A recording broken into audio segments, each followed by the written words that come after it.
తెలంగాణ రాష్ట్రంలో right to education implement చేయాలి,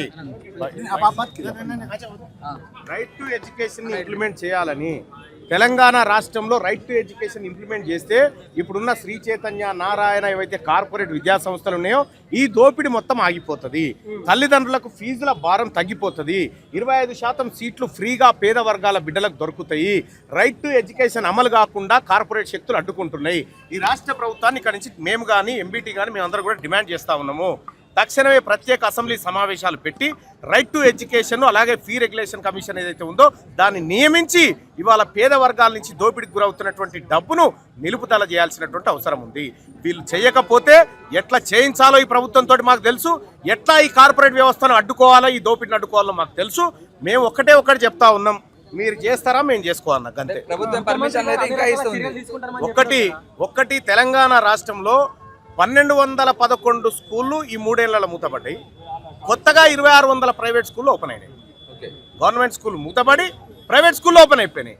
ఒకే ఏడాది ఈ విద్యా వ్యాపారం తెలంగాణలో 90,000 కోట్లు. అందులో మీ జర్నలిస్టుల పిల్లలు కూడా ఉన్నారు, ఫీజులు కట్టారు. ఒక్కసారి రైట్ టు ఎడ్యుకేషన్ వస్తే మీ పిల్లలందరూ ఫ్రీ ఎడ్యుకేషన్ వస్తుంది తెలుసా?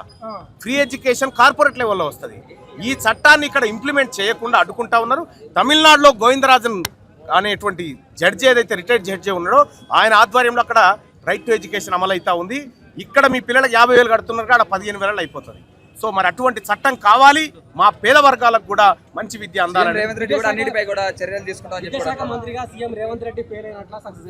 ఆయన ఒక్క మంత్రి ఏంది, అన్ని మంత్రులుగా ఫెయిల్ అయిపోయిండు. ఇప్పుడు కోమటిరెడ్డి వెంకటరెడ్డి ప్రతీక్ ఫౌండేషన్ ఆధ్వర్యంలో ఒక స్కూల్లో నో అడ్మిషన్లు పెట్టిండ్రు. ఎందుకు తెలంగాణ వ్యాప్తంగా ప్రతి స్కూల్ అట్లా పెట్టలేకపోతున్నారు? కుట్ర ఏమన్నా ఉందా? అంటే ఒకటి, హైదరాబాద్ లో 1,33,00,000 మంది జనాభా ఉన్నారు. హైదరాబాద్ లోనే చదువుకుంటున్నటువంటి వాళ్ళు ప్రైవేట్ స్కూళ్లలో చదువుతున్నటువంటి పిల్లలే 7 లక్షల మంది ఉన్నారు. గవర్నమెంట్ స్కూళ్లలో చదువుతున్నటువంటి పిల్లలు 1,50,000 మంది ఉన్నారు. ఈ 7 లక్షల ఈడ నిజంగా గవర్నమెంట్ స్కూళ్ళు ఉంటే ఈ 7 లక్షల మంది పిల్లలు ఎక్కడ ఉంటే స్కూల్ అక్కడ పెట్టాలి కదా. నువ్వు తీసుకపోయి నేను ఎక్కడో ఇంటిగ్రేటెడ్ స్కూల్ కడతా అని చెప్పి మరి హైదరాబాద్లో ఆటో నడుపుకుంటూ కొడుకు ఏడ చదువుకోవాలి, హైదరాబాద్లో కూలినాలు చేసుకుంటూ కొడుకులు ఏడ చదువుకోవాలి, ఈ ప్రైవేట్ స్కూళ్ళకి పంపించాలా? అందుకోసమే ఎక్కడైతే అవసరాలు ఉన్నాయో అక్కడ నిర్మాణాలు చేపట్టాలి. రైట్ టు ఎడ్యుకేషన్ వస్తే సర్వరోగ నివారణ, ఈ దోపిడీ మొత్తం ఆగిపోతుంది. సంక్షేమం ఇంపార్టెంటా, విద్య ఇంపార్టెంటా? ఎందుకంటే విద్య ఇంపార్టెంట్ బై సార్. మా పార్టీకి, మాకు కానీ మా ఎంబీటీకి కానీ మీ అందరికి కూడా మాకు important education and health more important than other schemes.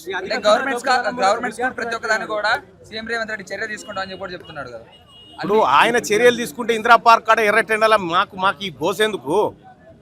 ఆయన చర్యలుగా తీసుకునేది లంచాలు తీసుకుంటున్నాడు అంతే. ఏ పార్టీ తీసుకొని స్టాండ్, తీన్మార్ మల్లన్న పార్టీ తీసుకున్నది స్టాండ్. నిజంగా చాలా మంది జలగలు పీక్కొని తాగుతున్నట్టు, రక్తాన్ని తాగుతున్నారు చాలా మంది. ఈ యొక్క మేజర్ గా తీసుకోవడానికి ప్రధాన కారణం ఏంటి? గ్రౌండ్ లెవెల్ లో అధ్యయనం చేసినరా? ఎస్, నేను ఎడ్యుకేషన్ మీద, హెల్త్ మీద అనేక సార్లు అధ్యయనం చేసిన, శాసన మండలిలో మాట్లాడినా, అనేకమైనటువంటి చర్చా వేదికల మీద దీని గురించి మాట్లాడినా. కానీ ఇవాళ ఎమ్మెల్సీగా నేను సభలో డిమాండ్ చేస్తే ఇవాళ ఆ సభలో ఉన్నటువంటి ఈ అగ్రవర్ణ కార్పొరేట్ శక్తులు ఏవైతే అన్ననే ఉండి ఫీజులు పెంచుకునేటువంటి ముఠా అందులోనే ఉండి ఎదురుదాడికి దిగుతా ఉన్నాయి ప్రజల మీదకి. సో కాబట్టి ఇవాళ మేము కానీ ఎంబీటీ కానీ మొత్తం హైదరాబాద్లో గల్లీ తిరుగుతాం. గల్లీ తిరిగి ప్రజలందరినీ అవేర్నెస్కు తీసుకొస్తాం. రాబోయేటువంటి ఎలక్షన్ని రైట్ టు ఎడ్యుకేషన్ మీద నడిపిస్తాం. ఆ కార్పొరేట్ శక్తులకి లొంగుతాడా, లేకపోతే ఇదే స్టాండ్ మీద లాస్ట్ వరకు ఉంటాడా? తీన్మార్ మల్లన్న గురించి నువ్వు కొత్తగా అడగాల్సిన పని లేదు. ఇది నేను వచ్చినటువంటి నేపథ్యం, నేను చేస్తున్నటువంటి పోరాటం అంతా ప్రజలకు తెలిసిందే. ఒకటి, తీన్మార్ మల్లన్న కావాలంటే ఆఫ్టర్ ఆల్ కార్పొరేట్ వాళ్ళనా అడిగితే కేసీఆర్ ఇవ్వకపోనా ఆ రోజు, ఈరోజు సీఎం రేవంత్ ఇవ్వకపోనా? విషయం ఏంటంటే నేను ఒకేసారి పుట్టిన, మళ్ళా జన్మ లేదు. ఈ జన్మలోనే నా ప్రజలకు ఏదైనా చేయాలనేటువంటి బలమైన కాన్సెప్ట్తో వచ్చినాం. అమ్జదుల్లా ఖాన్ గారు మీరు ఒక మాట ఇప్పుడు స్టేజ్ మీద మీరు మాట్లాడండి, మెయిన్ స్ట్రీమ్ మీడియా రాలేదు, అమ్ముడుపోయిందని. నిజంగానే అమ్ముడుపోయిందా ఈరోజు? చెప్తాం కదా, 100% అమ్ముడుపోయింది. ఇప్పుడు అంటే నేనేమంటున్నా, డిజిటల్ మీడియానా ఏ మీడియా అని కాదు భయ్. మేము ఏ మీడియా నమ్మే పరిస్థితుల్లో లేము. మా వాయిస్ లేనప్పుడు, మెజారిటీ వర్గాల వాయిసే లేనప్పుడు ఈడ 4 రెడ్లు కలిసి మీటింగ్ పెట్టుకుంటే ఎన్ని కెమెరాలు ఉండేవి? ఈడ ఎంత లైవ్లు, ఎంత కథ ఉండేది? ఇవాళ చిన్న పిల్లల భవిష్యత్తు కోసం ఒక పార్టీ, ఒక ఎంబీటీ పార్టీ, ఇలా తెలంగాణ రాజ్యాధికార పార్టీ ఉమ్మడిగా ఇక్కడ రైట్ టు ఎడ్యుకేషన్ కోసం మాట్లాడితే ఈ మీడియా ఎటుపోయిందా, ఈ పత్రికలు ఎటుపోయినా? రేపు పొద్దుగాల పేపర్లలో చూడరు వస్తుందేమో. కవిత మట్టెల కాడ నుంచి జడకొప్పు దాకా చూపించారు. మట్టెల కా నుంచి జడకోపు దాకా ఎన్నెన్ని డిజైన్లు, ఎన్ని అల్లికలు, ఏం కథ అనేది చూపించారు. సామాజిక న్యాయం అని చెప్తా ఉంది నిన్న. సామాజిక న్యాయం అంటే ఏంది తల్లి అంటే, నువ్వు తక్షణమే తెలంగాణ రాష్ట్రం నుంచి వెళ్ళిపోవడమే సామాజిక న్యాయం. అంటే తెలంగాణ ప్రజలందరూ కూడా తల్లిని కావాలి, తల్లిని అవ్వబోతున్నారు, అమ్మని కావాలని. తమిళనాడు పాలిటిక్స్ ఆ రకంగా అనిపిస్తా ఉన్నాయి. తెలంగాణ ప్రజలకు నేను తల్లిని అయితే అని మాట్లాడుతుంది. రూపాంతరం చెందుతున్నా అంటే ఆమె అంటే ఒకటి చెప్తా ఉన్నా, ఇగో ఆమె పార్టీ పెట్టిన డేట్ చెప్పిందిగా, త్వరలో ఎక్స్పైరీ డేట్ కూడా చెప్తుంది. మీరేం టెన్షన్ పడకూడదు. ఓకే, బాయ్ బతా. देखिए पूरे तेलंगाना में ये कोविड के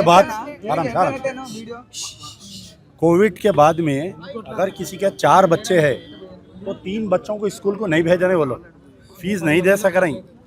ये बहुत कोविड के बाद से बहुत बड़ा इफेक्ट आया और पिछले कई दिनों से फीस के बहुत कंप्लेंट्स आ रही। आपको मालूम होना चाहिए लास्ट ईयर बाबा नगर में एक स्कूल का एक 7 इयर्स लड़का फीस के लिए उसको वापस कर दिया, तो उन्हें सुसाइड कर लिया उन्हें। तो भी उसके स्कूल वालों के ख़िलाफ़ में पुलिस वाले कोई केस बुक नहीं करे। तो ऐसा कई सुसाइड्स भी हो रही। माँ बाप फीस नहीं दे सक रहे, बच्चे जो है माँ बाप को प्रेशर नहीं करके सुसाइड कर ले रहे हैं। तो ये स्पेशल असेंबली लगाते हुए आरटी का इम्प्लीमेंट करना, सख्ती से इम्प्लीमेंट करना है, बिल पास करना चाहिए, एमबीटी और टीआरपी का डिमांड।